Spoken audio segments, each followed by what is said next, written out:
ಮಹಾಲಿಂಗೇಶ್ವರ ದೇವರ ಅನುಗ್ರಹವನ್ನು ಬೇಡುತ್ತಾ, ತಾಯಿ ಮಹಿಷಮರ್ದಿನಿಯ ಅನುಗ್ರಹವನ್ನು ಬೇಡುತ್ತಾ, ಸರ್ವ ಧರ್ಮದ ದೇವರ ಅನುಗ್ರಹವನ್ನು ಬೇಡುತ್ತಾ, ಇವತ್ತಿನ ಈ ಚುನಾವಣಾ ಕಚೇರಿಯ ಉದ್ಘಾಟನೆ ಮಾಡಿದಂತ ನನ್ನ ಪ್ರೀತಿಯ ಅಕ್ಕ ಶಕುಂತಲಾ ಶೆಟ್ಟಿ ಅವರ ಆಶೀರ್ವಾದವನ್ನು ಬೇಡುತ್ತಾ, ಪುತ್ತೂರು ಬ್ಲಾಕ್ ಕಾಂಗ್ರೆಸ್ನ ಅಧ್ಯಕ್ಷರಾದಂಥ ಹಿರಿಯರಾದಂಥ ನನ್ನ ಮಾರ್ಗದರ್ಶಕರಾಗಿರುವಂಥ ವಿಶ್ವನಾಥ್ ರೈಗಳೇ, ವಿಟ್ಲ ಉಪೇಂದ್ರ ಬ್ಲಾಕ್ ಕಾಂಗ್ರೆಸ್ ಪಕ್ಷದ ಅಧ್ಯಕ್ಷರಾಗಿರುವಂಥ ಡಾಕ್ಟರ್ ರಾಜರಾಮ್ರೆ, ಹಿರಿಯ ನಾಯಕರಾದ MS ಮೊಹಮ್ಮದ್ರೆ, ಇಲ್ಲಿ ನಡೆದಿರುವಂಥ ಕಾಂಗ್ರೆಸ್ ಪಕ್ಷದ ಅನನ್ಯ ಜವಾಬ್ದಾರಿಗಳನ್ನು ಹೊತ್ತಂತ ಎಲ್ಲ ಕಿರಿಯ ನಾಯಕರೇ, ಮಾಧ್ಯಮದ ಮಿತ್ರರೇ, ನನಗೆ ನಿಮ್ಮೆಲ್ಲರ ಆಶೀರ್ವಾದದಿಂದ, ಆ ದೈವ ದೇವರ ಆಶೀರ್ವಾದದಿಂದ, ನಿಮ್ಮೆಲ್ಲರ ಪ್ರಾರ್ಥನೆಯಿಂದ ಇವತ್ತು ಈ ಪುತ್ತೂರು ಕ್ಷೇತ್ರದ ಕಾಂಗ್ರೆಸ್ ಪಕ್ಷದ ಅಭ್ಯರ್ಥಿಯಾಗಿ ಆಯ್ಕೆಯಾಗಿದೆ. ನಾನು ಹಲವು ವರ್ಷಗಳಿಂದ ಶಕುಂತಲಾ ಶೆಟ್ಟಿ ಅಂತ ಹೇಳಿ ನೋಡಿರ್ತಾ ಇರಲಿಲ್ಲ, ಶಕು ಅಕ್ಕ ಅಂತಲೇ ಕರೀತಾ ಇದ್ದೆ. ಅವರು ಬಿಜೆಪಿಯಲ್ಲಿದ್ದವರು, ನಾನು ಅದೇ ಪಕ್ಷದಲ್ಲಿದ್ದವನು. ಆ ನಂತರ ಪಕ್ಷ ಬದಲಾವಣೆಗಳಾಗುವಾಗ ಆ ಕಡೆ ಈ ಕಡೆ ಮಾತಾಡುವಾಗ ಬದಲಾವಣೆ ಆಗಿತ್ತು, ಕಾರ್ಯತಂತ್ರದಲ್ಲಿ ಬದಲಾವಣೆ ಆಗಿರಲಿಲ್ಲ. ನಾನು ಅವರನ್ನು ತುಂಬಾ ವರ್ಷದಿಂದ ಕಂಡಿದ್ದೇನೆ, ಆದರೆ ಯಾವತ್ತೂ ಅವರು ಭಾವುಕರಾದನ್ನು ನಾನು ಕಂಡಿಲ್ಲ. ನಾನು ಎಲ್ಲರೂ ಹೇಳ್ತಾ ಇದ್ದೆ, ಎಲ್ಲ ಕಡೆ ಹೇಳ್ತಾ ಇದ್ದೆ, ಈ ಅಕ್ಕನ ನಿಮ್ಮ ಮನಸ್ಸು ಗಟ್ಟಿ ಮಾಡಿದೆ. ನಾನು ಇದನ್ನು ಮುಖಸ್ಥಿತಿಗೆ ಅವರಿಗೆ ಇವತ್ತು ಇನಾಗ್ರೇಷನ್ ಮಾಡಿದ್ದಾರೆ, ತನಗೆ ಕೈ ಕೊಟ್ಟು ಒಳ್ಳೆ ಆಶೀರ್ವಾದ ಮಾಡಿದ್ದಾರೆ ಅಂತ ಹೇಳುವುದಿಲ್ಲ. ಕೆಲವು ನೋವುಗಳನ್ನು ಕೂಡ ಅವರು ನಮ್ಮ ಕಾರ್ಯಕ್ರಮದಲ್ಲಿ ಬಂದದನ್ನು ನೋಡಿದ್ದೀನಿ. ಆ ಅತೀವ ನೋವಿರುವ ಸಂದರ್ಭದಲ್ಲಿಯೂ ಕೂಡ ಅವರು ನಮಗೆ ಸಾಂತ್ವನ ಹೇಳಿದ್ದು ಹೊರತು ಅವರ ಮನಸ್ಸಿನಲ್ಲಿ ಯಾವುದೋ ದುಃಖದ ಛಾಯೆಯನ್ನು ನಾನು ಕಂಡಿರಲಿಲ್ಲ. ನಾನು ಬೇರೆ ತುಂಬಾ ಕಡೆ ಹೋಗುವಾಗ ಉಲ್ಲೇಖ ಮಾಡ್ತಾ ಇದ್ದೆ, ಈ ಅಕ್ಕನ ಮನಸ್ಸು ಭಾರಿ ಗಟ್ಟಿ ಮಾಡಿದೆ, ಪೊಲಿಟಿಕ್ಸ್ ಮನಸ್ಸು ಭಾರಿ ಗಟ್ಟಿ ಆಗ್ತದ ಅಂತ. ಅದು ತುಂಬಾ ಜನರ ಕೀಳು ಮಾಡುವುದು, ಮೇಲೆ ಮಾಡುವುದು, ಕೆಳಗೆ ಇಡುವುದು, ಮೇಲಿಂದ ಕೆಳಗೆ ಹಾಕೋದು, ಮಾಡೋದು, ಮೇಲೆ ಇಡುವುದು, ಇದನ್ನೆಲ್ಲ ಕಂಡುಕೊಂಡು ಮನಸ್ಸು ಗಟ್ಟಿ ಆಗ್ತದೆ ಅಂತ ನಾನು ಭಾವಿಸಿದ್ದೆ. ಅದೇ ಇವತ್ತು ಹೂವಿನಂತ ಮನಸ್ಸು ಕೆಳಗಿದೆ ಅಂತ ಹೇಳಲಿಕ್ಕೆ ನಾನು ಇಚ್ಛೆ ಪಡ್ತೇನೆ. ಜವಾಬ್ದಾರಿಯನ್ನು ನನ್ನ ತಲೆ ಮೇಲೆ ಕೊಟ್ಟಿದ್ದಾರೆ.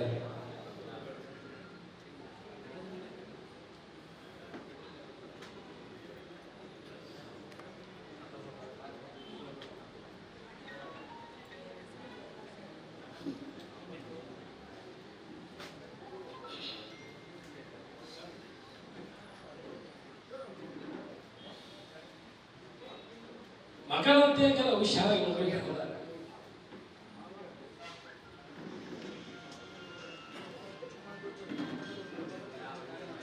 ಖಂಡಿತ ನನಗೂ ಗೊತ್ತಿದೆ ಶೋಕ, ಜವಾಬ್ದಾರಿಯನ್ನು ಅರಿತಿದ್ದೇನೆ. ನನಗೂ ನಿಮ್ಮ ಮನಸ್ಸಿನ ಭಾವನೆಗಳು ಅರ್ಥ ಆಗಿದೆ.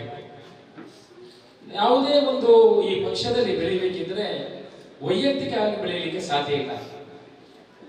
ಕಾರ್ಯಕರ್ತರು ಕೆಲಸ ಮಾಡಿದ್ರೆ ಮಾತ್ರ ಸಾಧ್ಯ. ಇವತ್ತು ಎಷ್ಟೋ ಕಾರ್ಯಕರ್ತರಿಂದ ಶ್ರಮ, ಒಂದು ಪಕ್ಷ ಬೆಳಿಬೇಕಾದ್ರೆ ಕಾರ್ಯಕರ್ತರ ಶ್ರಮ ಅಗತ್ಯ. ಎಷ್ಟೋ ಜನರು, ನಾವು 14 ಜನ ಆಕಾಂಕ್ಷಿಗಳಿದ್ದೆವು. ಕೆಲವರಿಗೆ ಸಹಾಯ ಮಾಡೋದು ಸಹಜ, ಅಂದ್ರೆ ಅವರಿಗೆ ಸಹಾಯ ಮಾಡಿರ್ತಾರೆ. ನನಗೊಂದಷ್ಟು ಜನ ಪ್ರಾರ್ಥನೆ ಮಾಡಿದ್ದಾರೆ. ಮುಸ್ಲಿಂ ಬಾಂಧವರು ಎಷ್ಟೋ ಜನ ಪ್ರಾರ್ಥನೆ ಮಾಡಿ, ಅಶೋಕನ ನಿಮಗೆ ಸೀಟ್ ಆಗ್ಬೇಕು ಅಂತ ಹೇಳ್ತಾ ಇದ್ದಾರೆ. ಅದೇ ರೀತಿ ಎಲ್ಲರೂ ಬೇರೆ ಬೇರೆ ಕೆಲಸ ಮಾಡಿದವರು, ಬೇರೆ ಬೇರೆ ಧರ್ಮದವರು.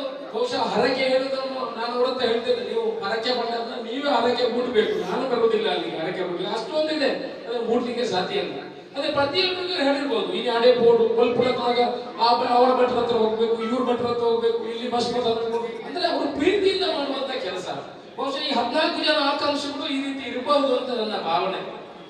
ಇದು ಯಾಕಂತಂದ್ರೆ ನಮ್ಮ ಪ್ರೀತಿಯ ಜನಗಳು ಇದನ್ನು ಪ್ರೀತಿ ಇಟ್ಟು ಮಾಡುವಂತ ಕೆಲಸ. ಅಕ್ಕ ತುಂಬಾ ಕೆಲಸ ಮಾಡಿದರೆ. ಅವರ ಈ 5 ವರ್ಷ ಏನು ಅವರು ಶಾಸಕಿಯಾಗಿದ್ರು, ತುಂಬಾ ಕೆಲಸ ಮಾಡಿದ್ದಾರೆ ಅನ್ನೋ ಉಲ್ಲೇಖ MS ಮಹಮ್ಮದ್ ಉಲ್ಲೇಖ ಮಾಡಿದ್ರು. ಇದು ಪುತ್ತೂರು ಕಾನ್ಸ್ಟಿಟ್ಯೂನ್ಸಿ ಮಾತ್ರ ಅಲ್ಲ, ಪುತ್ತೂರು ವಿಧಾನಸಭಾ ಕ್ಷೇತ್ರ ಮಾತ್ರ ಅಲ್ಲ, ಇಡೀ ಕರ್ನಾಟಕದಲ್ಲಿ ಇವತ್ತು ಶಕುಂತಲಾ ಶೆಟ್ಟಿ ಅಂತ ಯಾರಿಗೂ ಗೊತ್ತಿಲ್ಲ, ಶಕು ಅಕ್ಕ ಅಂತ ಹೇಳಿದ್ರೆ ಗೊತ್ತಿದೆ. ಇವತ್ತು ಈ ಕ್ಷೇತ್ರ ಇಷ್ಟು ಗಟ್ಟಿ ಆಗ್ಬೇಕಿದ್ರೆ ಅದಕ್ಕೆ ಎರಡು ಅತಿರಥ ಮಹಾರಥರು ಇದ್ದಾರೆ, ವಿಶ್ವನಾಥ ರೈಗಳು. ಎಲ್ಲರನ್ನು ಕರ್ಕೊಂಡು ಹೋಗ್ತಾರೆ, ಬಲಿಷ್ಠ ಸಂಘಟನೆಯನ್ನು ಕಟ್ಟಿದ್ದಾರೆ. ವಿಶ್ವನಾಥ ರೈಗಳನ್ನು ಅಲ್ಲಿ ಕೂಡಿಸಿದ್ದು ಸಮರ್ಥ ನಾಯಕ ಅಂತ ಹೇಳ್ಕೊಂಡು ಅಕ್ಕ ಅವರನ್ನು ಅಲ್ಲಿ ಕೂಡಿಸುವಂತ ಕೆಲಸ ಮಾಡಿ, ಆ ಡಾಕ್ಟರ್ ಅನ್ನು ಕೂಡಿಸುವ ಕೆಲಸ ಮಾಡಿ, ಇವತ್ತು ಎಲ್ಲಾ ಕಡೆಗಳು ಒಂದು ಪಕ್ಷಗಳು ಎಲ್ಲಾ ಪಕ್ಷಗಳು ಎಲ್ಲೆಲ್ಲ ಚಿಕ್ಕ ಚಿಕ್ಕ ತೊಂದರೆಗಳು ಇದ್ದೇ ಇರ್ತದೆ. 100ಕ್ಕೆ 100 ಪಕ್ಷ ಸಂಘಟನೆ ಮಾಡ್ಲಿಕ್ಕೆ ಅಲ್ಲ, ಒಂದು ರೀತಿಯಲ್ಲಿ ಮಾಡ್ಲಿಕ್ಕೆ ಯಾವುದರಿಂದ ಸಾಧ್ಯ ಇಲ್ಲ. ಆದ್ರೆ ಬಲಿಷ್ಠ ಈಗ ಬಿಜೆಪಿಗೆ ಪಕ್ಷಕ್ಕೆ ಕಂಪೇರ್ ಮಾಡಿದ್ರೆ ನಮ್ಮ ಪಕ್ಷದಲ್ಲಿ ಬಲಿಷ್ಠ ಸಂಘಟನೆ ನಾವು ಕಟ್ಟಿದ್ದಾರೆ. ಪ್ರತಿ ಬೂತ್ಗಳಿಗೆ 10 ಜನರ ಒಂದು ಸಂಘಟನೆ ಕಟ್ಟುವಂತಹ ಕೆಲಸ ಆಗಿದೆ. ಶಕುಂತಲಾ ಶೆಟ್ಟಿ ಅವರು ಶಾಸಕಿಯಾಗಿದ್ದಾಗ ಬೇರೆ ಬೇರೆ ಕೆಲಸವನ್ನು ಬೇಕಾದಷ್ಟು ಕೆಲಸವನ್ನು ಮಾಡಿದ್ದಾರೆ. ಆದ್ರೆ ಅವತ್ತು ಉಲ್ಲೇಖ ಮಾಡಿದ್ರು, ಅಶೋಕಣ್ಣ ನಾವು ಎಷ್ಟು ಕೆಲಸ ಮಾಡಿದ್ರು ಜನ ಬೇಗ ಮರೆತು ಬಿಡ್ತಾರೆ. ರೋಡ್ ಕೆಟ್ಟು ಹೋಗಿದ್ರೆ ಆ ರೋಡ್ ಎಷ್ಟು ಉದ್ದ ಇದೆ ಅಷ್ಟು ದೂರ ಜನರು ಬೈಕ್ ಹಿಡ್ಕೊಂಡು ಶಾಪ್ ಹಾಕೊಂಡು ಹೋಗ್ತಾರೆ. ಅದು ಫಸ್ಟ್ ಕ್ಲಾಸ್ ಆಗ್ಲಿ ಅಂತೆ 2 ಸೆಪ್ಟೆಂಬರ್ ಫಸ್ಟ್ ಪಾಸ್ ಆಗಿ ಹೋಯ್ತು. ಆ ಸಾವು ಯಾರು ಮಾಡಿದ್ದಾರೆ ಏನು ಸಂಗತಿಗಳಿಲ್ಲ. ಇದು ಮನುಷ್ಯನ ನಿಜ ಜೀವನ. ಆದ್ರೆ ನಾವು ಎಲ್ಲಿ ಪ್ರೀತಿ ಕೊಡ್ತೇವ, ಪ್ರೀತಿ ಇದ್ರೆ ಮಾತ್ರ ಜೀವನದಲ್ಲಿ ನಾವು ಎಲ್ಲರ ಆಶೀರ್ವಾದ ಪಡೆಯಲಿಕ್ಕೆ ಸಾಧ್ಯ. ಇವತ್ತು ನಾವು ಭಾರತೀಯ ಜನತಾ ಪಕ್ಷ ಬಿಜೆಪಿ ಪಕ್ಷದವರು ಏನ್ ಮಾಡ್ತಾ ಇದ್ದಾರೆ ಅಂತ ನಿಮ್ಗೆ ಎಲ್ರಿಗೂ ಗೊತ್ತು. ತುಂಬಾ ಜನ ಮಾಧ್ಯಮದವರು ಪ್ರಶ್ನೆ ಮಾಡ್ತಾರೆ, ಯಾಕೆ ನೀವು ಬಿಜೆಪಿಯನ್ನು ಬಿಟ್ರಿ, ಯಾಕೆ ಬಿಜೆಪಿ ಪಕ್ಷದ ತೊಂದರೆಗಳು ಏನಿದೆ? ಭ್ರಷ್ಟಾಚಾರದಲ್ಲಿ ತುಂಬಿ ತುಳುಕ್ತದೆ ಬಿಜೆಪಿ ಸರ್ಕಾರ, ಭ್ರಷ್ಟಾಚಾರದಲ್ಲಿ ತುಂಬಿ ತುಳುಕ್ತದೆ. ಇವತ್ತು MS ಮಹಮ್ಮದ್ ಹೇಳ್ದಾಗ ಎಲ್ಲ ನಾಯಕರು ಬಿಜೆಪಿ ಪಕ್ಷವನ್ನು 40-50 ವರ್ಷ ಇದ್ದವರು ಬಿಜೆಪಿ ಪಕ್ಷವನ್ನು ತೊರೆದು ಕಾಂಗ್ರೆಸ್ ಪಕ್ಷಕ್ಕೆ ಬರುವ ಆಲೋಚನೆಯಲ್ಲಿದ್ದಾರೆ. ನಾನು 1-2-3 ತಿಂಗಳು ಮೊದಲೇ ಬಂದ್ಬಿಟ್ಟಿದ್ದೀನಿ, ಆದ್ರೆ ಈಗ ಕೈ ತೋರಿಸ್ತೀನಿ. ಶಕುಂತಲಾ ಶೆಟ್ಟಿ ಅವರು ಕೆಲಸ ಮಾಡೋದಕ್ಕೆ ನಾನೊಂದು ಉದಾಹರಣೆ ಕೊಡ್ತೇನೆ. ಅವರು ಶಾಸಕಿ ಆಗಿದ್ದಾಗ ನನಗೊಮ್ಮೆ ಕರೆ ಮಾಡಿದ್ರು, ಅಶೋಕಣ್ಣ ನೀವು ಹೇಳಿದ್ದೀರಿ ಅಂತ ಕೇಳಿದ್ರು. ನಾನು ಎಲ್ಲ ಇದ್ದೆ. ಆಗ ನನ್ನ ಹೇಳಿದ್ರು, ಈ ರಡ್ಡರ ಎಕರೆ ಜಾಗದ ಆಕ್ರಮ ಸಕ್ರಮ ಬಂದಿದೆ, ಇದಕ್ಕೆ ನಾನು ಜಾಗೆ ಮುಳ್ಚ ನನ್ನ ಹತ್ರ ಬರ್ಲಿಕ್ಕೆ ನಿಮಗೆ ಏನಾದರೂ ಬೇಜಾರು ಇದೆಯಾ? ನೀವು ಬಿಜೆಪಿ, ನಾನು ಕಾಂಗ್ರೆಸ್, ಏನಾದರೂ ಬೇಜಾರು ಇದೆಯಾ ಅಂತ ಕೇಳಿದ್ರು. ನಾನು ಹೇಳಿದೆ, ಹಾಗೇನಿಲ್ಲ, ಆಕ್ರಮ ಸಕ್ರಮ ಮಾಡಿ ಕೊಡುವಂತದ್ದು ಅದೊಂದು ಶಾಸಕರ ಧರ್ಮ, ನೀವು ಮಾಡಿ ಕೊಡುವುದ್ರೆ ಕೊಡಿ, ನನಗೆ ಅಲ್ಲಿ ಬರ್ಲಿಕ್ಕೆ ಆಗುದಿಲ್ಲ, ನಾನು ಅಪ್ಲಿಕೇಶನ್ ಹಾಕಿದ್ದೇನೆ, ಅದು ಮಾಡಿ ಕೊಡುದು ಬಿಡುವುದು ನಿಮ್ಮ ಕೆಲಸ ಅಂತ ಹೇಳಿದೆ. 10 ದಿವಸದ ನಂತರ ನಾವು ಯಾರು ಅವರ ಕಚೇರಿಗೆ ಹೋಗಲಿಲ್ಲ. ನಾನು ಯಾವ ರೀತಿ ಕಾನೂನು ಪ್ರಕಾರ ಅರ್ಜಿ ಕೊಡಬೇಕಾ ಮಾಡುವಂತ ಕೆಲಸ ಮಾಡಿದ್ದೀನಿ. 2 ಎಕರೆ 45 ಸೆಂಟ್ಸ್ ನನಗೆ ಆಕ್ರಮ ಸಕ್ರಮವನ್ನು ಮಾಡಿದ್ರೆ ನಾನು 1 ರೂಪಾಯಿಯನ್ನು ಕೊಡಲಿಲ್ಲ. ಇವತ್ತು RTC ಅನ್ನು ನೋಡುವಾಗ ಅದರಲ್ಲಿ ನನ್ನ ಹೆಸರು ಇದ್ರು ಆ ಕಡೆಯಿಂದ ನನಗೆ ನೆನಪಾಗುವುದು ಶಕುಂತಲಾ ಶೆಟ್ಟಿ ಅವರ ಹೆಸರು. ಬಿಜೆಪಿ ಸರ್ಕಾರ ಇರುವಾಗಲೂ ನನಗೆ ಆಕ್ರಮ ಸಕ್ರಮ ಆಗ್ಬೇಕಿದ್ರೆ ನಾನು ಫೋನ್ ಮಾಡಬೇಕಿತ್ತು, ಕೆಳಗಡೆಯಿಂದ ಕೆಲವು ವ್ಯವಹಾರ ಮಾಡಿದ್ರೆ ಮಾತ್ರ ನನಗೆ ಅಕ್ರಮ ಸಕ್ರಮ ಆಗ್ತಿತ್ತು. ಆದ್ರೆ ಯಾವುದೇ ವಿಚಾರ ಇಲ್ಲದೆ ನನಗೆ ಅಂತ ಮಾಡಿಕೊಟ್ಟಿದ್ರಲ್ಲ ಎಲ್ಲ ಈ ಭಾಗದಲ್ಲಿ. ಇದನ್ನೊಂದು ನಾನು ಇನ್ನೊಂದು ಉಲ್ಲೇಖ ಮಾಡ್ತಾ ಇದ್ದೀನಿ. ಇದಕ್ಕೆ ಮೊದಲಿದ್ದಂತ ಎಲ್ಲ ಬಿಜೆಪಿ ಸರ್ಕಾರದ ಶಾಸಕರಾಗಿದ್ದಾಗ, ವಿನಯ್ ಕುಮಾರ್ ಸೊರಕೆ ಅವರು ಶಾಸಕರಾಗಿದ್ದಾಗ, DV ಸದಾನಂದ ಅವರು ಶಾಸಕರಾಗಿದ್ದಾಗ, ಶಕುಂತಲಾ ಶೆಟ್ಟಿ ಅವರು ಶಾಸಕರಾಗಿದ್ದಾಗ ಈಗ ಇರುವಂತ ಭ್ರಷ್ಟಾಚಾರ ಇರಲಿಲ್ಲ. ನಾವು ಸುಮ್ಮನೆ ಹೇಳ್ಬಾರ್ದು, ಆಕ್ರಮ ಸಕ್ರಮದಲ್ಲಿ ಇಂಥ ಭ್ರಷ್ಟಾಚಾರಗಳು ಇರಲಿಲ್ಲ. ಇವತ್ತು ನೀವು 1 ಎಕರೆ ಆಕ್ರಮ ಸಕ್ರಮ ಮಾಡಿದ್ರೆ 2 ಲಕ್ಷ 3 ಸೆನ್ಸ್ ಜಾಗ 94C ಅಲ್ಲಿ ಮಾಡೋದಿದ್ರೆ ಅದಕ್ಕೆ 25-30 ಸಾವಿರ. ಬಹುಶಃ ದೇವರು ಒಬ್ಬ ಮೇಲೆ ಇದ್ದೀನ ಅಂತ ನಾವು ನೋಡ್ಬೋದು. ಇವತ್ತು ನಾವು ಬೇರೆ ಬೇರೆ ಕಡೆ ಫ್ಲೆಕ್ಸ್ ಹಾಕುವಾಗ ಬಿಜೆಪಿಯ ಬೇರೆ ಬೇರೆ ಜನಗಳು ಅದನ್ನು ಹರಿಯುವಂತ ಕೆಲಸ ಮಾಡಿದ್ರು, ಅದಕ್ಕೆ ಉಪದ್ರ ಕೊಡುವಂತ ಕೆಲಸ ಮಾಡಿದ್ರು. ನಾವು ಯಾವುದನ್ನು ಮಾಡಿಲ್ಲ. ಇವರೆಲ್ಲ ಹಿರಿಯವರು ಏನಂತ ಹೇಳಿದ್ರೆ, ಅಶೋಕ್ ರೈಗಳೇ ನಾವು ಅದಕ್ಕೆ ಪ್ರತೀಕಾರ ಕೊಡುವುದು ಬೇಡ, ಮೇಲೆ ಕೂತಂತ ಆ ದೇವರ ಪ್ರತಿಫಲ ಕೊಡ್ತಾನೆ ಅಂತ. ನೀವು ನೋಡಿರ್ಬೋದು ವಿದ್ಯಮಾನಗಳನ್ನು ಯಾವ ರೀತಿ ಆಯ್ತು. ನಾವು ಸುಮ್ಮನೆ ಕೂತಿದ್ದೇವೆ, ವಿದ್ಯಮಾನಗಳು ಯಾವ ರೀತಿ ಆಗ್ತದೆ. ಈಗ ವಿದ್ಯಮಾನಗಳಿಗೆ ದೇವರು ಪ್ರತಿಫಲ ಕೊಡ್ಲಿಕ್ಕೆ ತುಂಬಾ ದಿವಸಗಳು ಬೇಡ. ಅನ್ಯಾಯ ಮಾಡಿದವನಿಗೆ ಬೇಗನೆ ಡ್ರಾ ಅಂತ ಇದ್ದ ಕೂಡಲೇ ಲಾಟ್ರಿ ತರ ಬೇಗ ಬೇಗನೆ ಅನ್ಯಾಯ ಮಾಡಿದಾಗೆ ಆಗಾಗ ಸಿಗ್ತದೆ ಅಂತ ನೋಡ್ಬೋದು. ಇವತ್ತು ಎಲ್ಲರೂ ಸೇರಿ ನನಗೆ ಈ ಒಂದು ಅವಕಾಶವನ್ನು ಕೊಡುವಂತಹ ಕೆಲಸ ಆಗಿದೆ. ಶಕು ಅಕ್ಕ ಹೇಳಿರ್ತಾರೆ, ನಾನು ಶಕು ಅಕ್ಕ ನಿಮ್ಮ ಮೇಲೆ ಆಣೆ ಮಾಡಿ ಹೇಳ್ತೇನೆ, ನನ್ನ ಮನಸ್ಸಿನಲ್ಲಿ ಯಾವುದೇ ಅಂತ ವಿಚಾರಗಳಿಲ್ಲ. ನೋವುಗಳು ಮನುಷ್ಯನಿಗೆ ಬರುವುದು ಸಹಜ, ನಾನು ಮನುಷ್ಯನು, ಎಲ್ಲರೂ ಮನುಷ್ಯ. ಆದ್ರೆ ನಾನು ಯಾವುದೇ ನೋವನ್ನು ಮನಸ್ಸಿನಲ್ಲಿ ಇಟ್ಕೊಳ್ಳುವುದಿಲ್ಲ. ಯಾರು ನಿಮ್ಮ ಜೊತೆ, ನನ್ನ ಜೊತೆ, ಅವರ ಜೊತೆ ಬಂದವರು ಎಲ್ಲ ಈ ಪಕ್ಷದ ಕಾರ್ಯಕರ್ತರು ಅಂತ ಹೇಳಿ ಅವರನ್ನು ಒಮ್ಮನಸ್ಸಿಂದ ಸ್ವೀಕಾರ ಮಾಡ್ತೀನಿ. ನೀವು ಕೂಡ ಕಾರ್ಯಕರ್ತರು, ನಾನು ಅವರ ಜೊತೆ ಹೋಗಿದ್ದೀನಿ, ಇವರ ಜೊತೆ ಹೋಗಿದ್ದೀನಿ ಅಂತ ಮನಸ್ಸಿನಲ್ಲಿ ಇರುವುದನ್ನು ಬಿಡಿ. ಅಶೋಕ್ ರೈಯರ ಎದುರು ಬರುವಾಗ ನಿಮ್ಮ ಮನಸ್ಸಿನಲ್ಲಿ ಮುಜುಗರ ಇದ್ರೆ ಮಾಡಬೇಡಿ. ಈ ಅಶೋಕ್ ರೈ ಯಾವಾಗಲೂ ನಿಮ್ಮ ಜೊತೆ ಇದ್ದೇನೆ, ಪಕ್ಷಕ್ಕಾಗಿ ಬೆಳೀತೇನೆ, ನಿಮ್ಮ ಪಕ್ಷಕ್ಕಾಗಿ ದುಡಿತೇನೆ. ನಿಮ್ಮ ಯಾವುದೇ ಕೆಲಸಗಳಿದ್ರೆ ಅಕ್ಕ ನೀವು ಹೇಳಿದ ಆ ಗೀಟನ್ನು ದಾಡುವುದಿಲ್ಲ. ಈ ಅಧ್ಯಕ್ಷರುಗಳು ಏನು ಹೇಳ್ತಾರೆ, ಯಾವುದೇ ಒಂದು ಕ್ರಮವನ್ನು ನನ್ನನ್ನು ಶಾಸಕನಾಗಿ ಆಯ್ಕೆ ಮಾಡಿದ್ದಾರೆ, ನಿಮ್ಮೆಲ್ಲರ ಮಾರ್ಗದರ್ಶನವನ್ನು ತೆಗೆದುಕೊಂಡು ನನಗೆ ನೀವು ಯಾವ ರೀತಿ ಮಾರ್ಗದರ್ಶನ ಮಾಡ್ತೀರಿ ಅದರ ಪ್ರಕಾರ ಯಾವುದೇ ಒಂದು ನಿರ್ಧಾರಗಳನ್ನ ತಗೊಳ್ತೀನಿ. ನಾನು ಏನಾದ್ರೂ ಈ ರಾಜಕೀಯಕ್ಕೆ ಬಂದ್ರೆ ನಾನು ಏನಾದ್ರು ದುಡ್ಡು ಮಾಡಬೇಕಂತ ನಿಜವಾಗಿ ಹೃದಯಪೂರ್ವಕವಾಗಿ ಹೇಳ್ತೇನೆ. ನಾನು ದುಡ್ಡು ಮಾಡಬೇಕಂತ ಈ ರಾಜಕೀಯಕ್ಕೆ ಬಂದಿಲ್ಲ ಸ್ವಾಮಿ. ನನ್ನ ಉದ್ದಿಮೆ ಇದೆ, ನನ್ನ ಹತ್ರ ಬೇಕಾದಷ್ಟು ಜಾಗಗಳು ದೇವರು ಮಾಡಿದ ಒಳ್ಳೆ ಕೆಲಸ ಇದೆ. ಇನ್ನು 25 ವರ್ಷ ನಾನು ಬದುಕಿರುವ ಕಾಲದಲ್ಲಿ ನಾನು ಬಿಲ್ಡಿಂಗ್ ಉದ್ಯಮವನ್ನು ಕಟ್ಟಿ ಬಿಲ್ಡಿಂಗ್ ಕಟ್ಟುವಷ್ಟು ಜಾಗ ನನ್ನ ಹತ್ರ ಇದೆ. ನಾನು ಅದರಲ್ಲಿ ದುಡ್ಡು ಮಾಡಬಹುದು. ಆದ್ರೆ ಈ ಬಡವರಿಗೆ ಮಾತ್ರ ಅನ್ಯಾಯ ಆದಲ್ಲಿ ಈ ಅಶೋಕ್ ರೈ ಯಾವುದೇ ಹಿಂದೆ ನೋಡುವುದಿಲ್ಲ.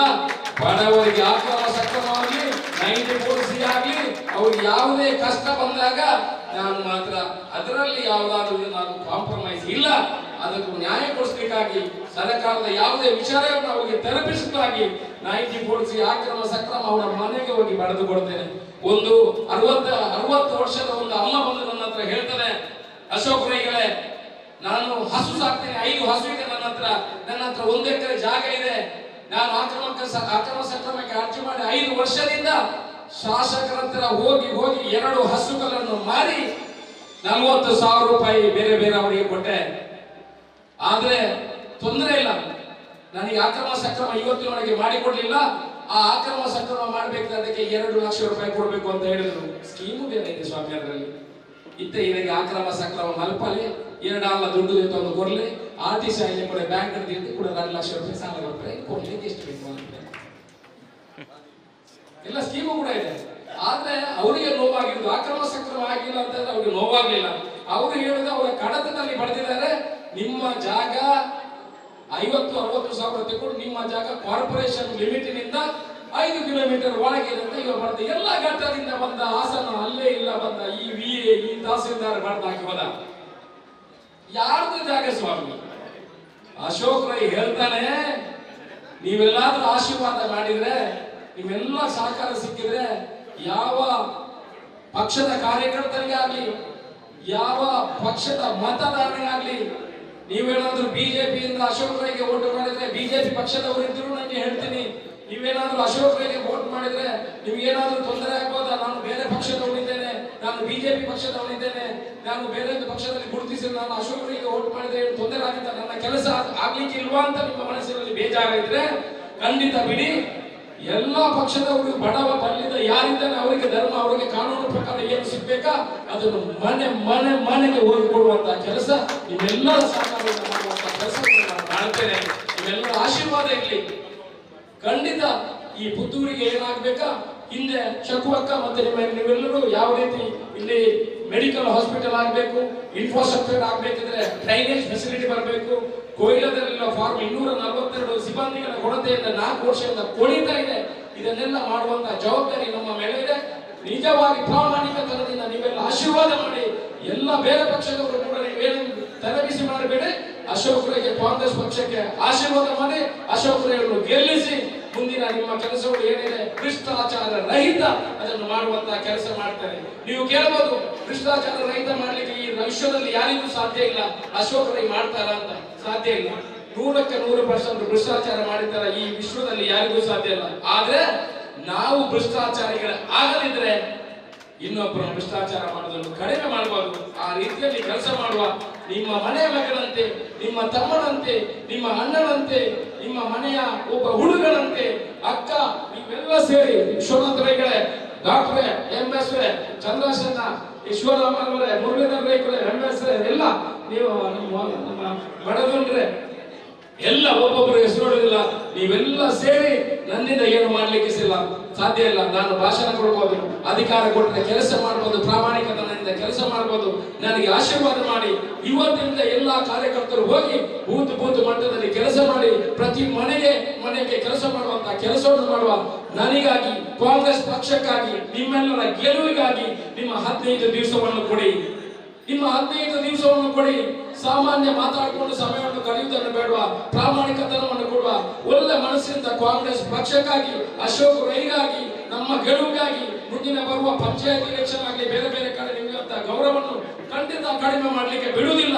ಈ ರೀತಿ ನಿಮ್ಮ ಮನೆಯ ಮಗಳಂತೆ ನನಗೆ ಆಶೀರ್ವಾದ ಮಾಡಿ ಅಂತ ನಿಮಗೆಲ್ಲ ತಲೆ ತಗ್ಗಿಸಿ ವಂದಿಸಿ ವಿನಂತಿ ಮಾಡಿಕೊಂಡು ನನ್ನ ಮಾತನ್ನು ಮುಗಿಸ್ತೇನೆ. 19 ತಾರೀಕಿಗೆ ನಾವು ನಾಮಿನೇಷನ್ ಕೊಡುವಂತಹ ಒಂದು ಕಾರ್ಯಕ್ರಮವನ್ನು ಹಾಕೊಂಡಿದ್ದೇವೆ ಬಂಧುಗಳೇ. ಬೇರೆ ಬೇರೆ ಯಾವುದೇ ನೀವು ಗುಂಡ್ಲುಪೇಟೆಯ ಒಂದು ವಿಚಾರವನ್ನು ನೋಡಬಹುದು. ಅಲ್ಲಿ ನಾಮಿನೇಷನ್ ಫೈಲ್ ಮಾಡುವಾಗ ಸುಮಾರು ಬೋಲೋ ಭಾರತ್ ಮಾತಾಗೆ, ಬೋಲೋ ಭಾರತ್ ಮಾತಾಗೆ, ಕಾಂಗ್ರೆಸ್ ಪಕ್ಷಕ್ಕೆ, ಶಕುಂತಲಾ ಶೆಟ್ಟಿಗೆ, ಕುಮಾರ್ ರೈಯರ್ಗೆ.